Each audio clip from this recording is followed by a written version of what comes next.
বিকেল মানে এক নরম নিঃশ্বাস, যা দিনের গরম ক্লান্তি মুছে ফেলে। সূর্যের শেষ আলো যেন মাটির সাথে কথা বলে, আর গাছেরা হেসে ওঠে ছায়ার ছোঁয়ায়। নমস্কার, আশা করি সবাই ভালো আছেন। এখন বিকেল 6:30 বাজে। গ্রিসে সামারের সময় সন্ধ্যা হয় 9টা বাজে। ভাবছিলাম বিকেলের জল খাবারে কি বানানো যায় আজ। এমন কিছু বানাতে চাচ্ছিলাম যেটা সোনা ও সোনার বাবার দুইজনেরই একসাথে জলখাবার হয়ে যাবে। তাহলে চলুন দেখি কি বানানো যায়। দুটো কলা নিয়েছি। কলাগুলো এখন কাঁটা চামচ দিয়ে ম্যাশ করে নেব।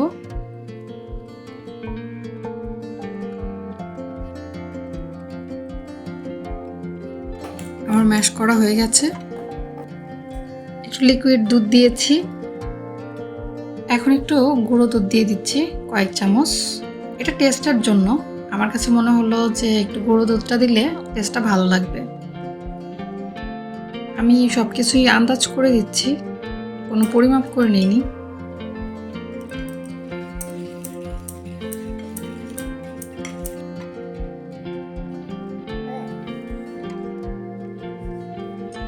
এবার দিব কয়েক চামচ ময়দা।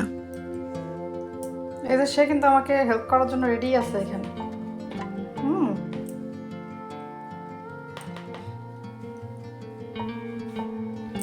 হয়েছে বাবা, থ্যাংক ইউ। হয়েছে হয়েছে হয়েছে। দিবা, তুমি একটু দিবা? আচ্ছা আচ্ছা, এখান থেকে নাও। এই এই এই এই হয়ে গেছে, থ্যাংক ইউ। দিয়েছ? হ্যাপি?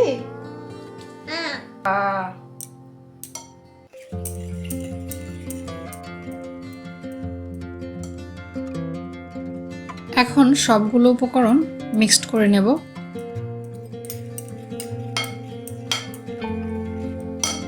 এয়ার ফ্রায়ারে এক টুকরো বেকিং পেপার দিয়ে তাতে একটু তেল ব্রাশ করে নেব। বেকিং পেপার দিলে তেল দেওয়ার প্রয়োজন হয় না, কিন্তু আমার কাছে মনে হয় খাবারটা তুলতে সুবিধা হবে। এদিকে উনি আলু ছুলছেন। অনেক কাজের আমার লক্ষ্মীটা। আলু ছুলছো বাপি? ঠিক আছে। আমি যে মিশ্রণটি তৈরি করেছি তার কিছু অংশ এই কেক বানানোর পাত্রে ঢেলে নিব, আর বাকি অংশ বেকিং পেপারে দিব। আমি কিন্তু চিনির ব্যবহার করিনি, কারণ যেহেতু সোনা খাবে, ওর খাবারে নর্মালি আমি চিনি অ্যাড করি না। আর তাছাড়া এখানের ফলগুলো এত মিষ্টি হয় যে যদি যে কোনো ফল কোনো কিছু তৈরি করার জন্য ব্যবহার করা হয়, যেটা মিষ্টি জাতীয় খাবার আর কি, তো সেই ক্ষেত্রে আর এক্সট্রা চিনি দেওয়ার প্রয়োজন হয় না, এমনিতেই মিষ্টি হয়ে যায়। ব্যাটারের বাকি অংশ দেয়া হয়ে গেছে। এখন এয়ার ফ্রায়ারটি অন করে দেব।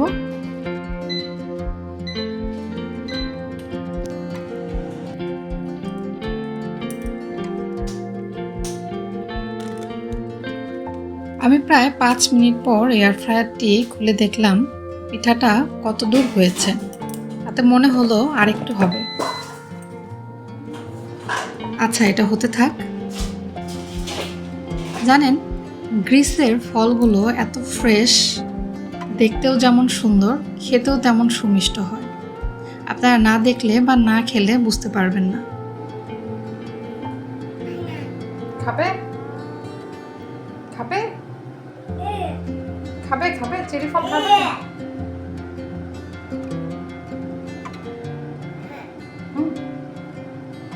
নাও, এই পড়ে গেল। এই চেরি ফলগুলোই দেখুন, প্রত্যেকটি চেরি ফল যেন লাল মুক্তোর মতন জল জল করছে। চেরি ফলের সৌন্দর্য তো দেখলাম, এবার আমার পিঠার সৌন্দর্য কেমন হলো চলুন দেখি। পিঠা হয়ে গেছে। এবার কেকের পাত্রটি বসিয়ে দিলাম, এটা হতে থাক।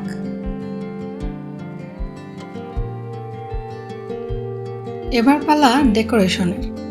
ফ্রিজে মালাই ছিল, পিঠার ডেকোরেশনের জন্য চলুন মালাইটাই কাজে লাগানো যাক। আমি মালাইগুলো প্রত্যেকটি পিঠার উপরে দিয়ে নিলাম। মালাই তো দিয়ে দিলাম, এখন আর কি করা যায়? পাশে ছিল তরমুজ। চলুন তাহলে তরমুজটি দিয়ে দিই। না না, পুরো তরমুজ নয়, তরমুজটি আগে কেটে নিব, তারপর দিব। আমি তরমুজ ছোট ছোট গোল শেপে কেটে পিঠার উপরে দিয়ে দিয়েছি।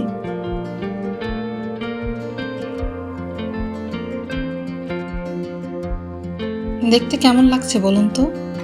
আমার কাছে খুব একটা মন্দ লাগছে না। আপনাদের কাছে কেমন লাগলো কমেন্টে কিন্তু অবশ্যই জানাবেন, কারণ আপনাদের একটা কমেন্ট আমাদের উৎসাহ তৈরি করে। এদিকে আরেকজন কিন্তু বসে নেই, সে তার কাজ করেই যাচ্ছে।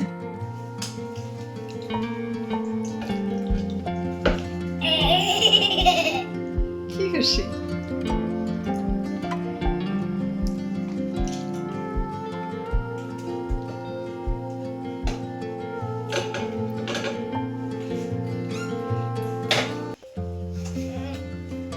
হয়ে গেল গরম?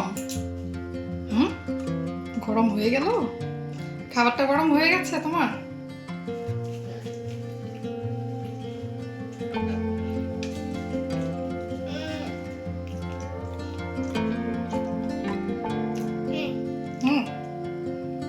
খাচ্ছ আর গরম দিচ্ছ বারবার ওভেনে?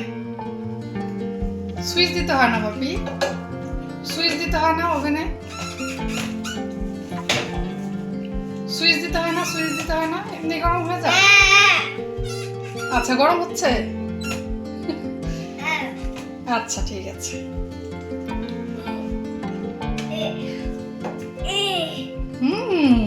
আজকের মতো এখানেই বিদায় নিচ্ছি। ওকে, সবাই ভালো থাকবেন, সুস্থ থাকবেন, আর সবার জন্য রইল শুভকামনা। ধন্যবাদ সবাইকে।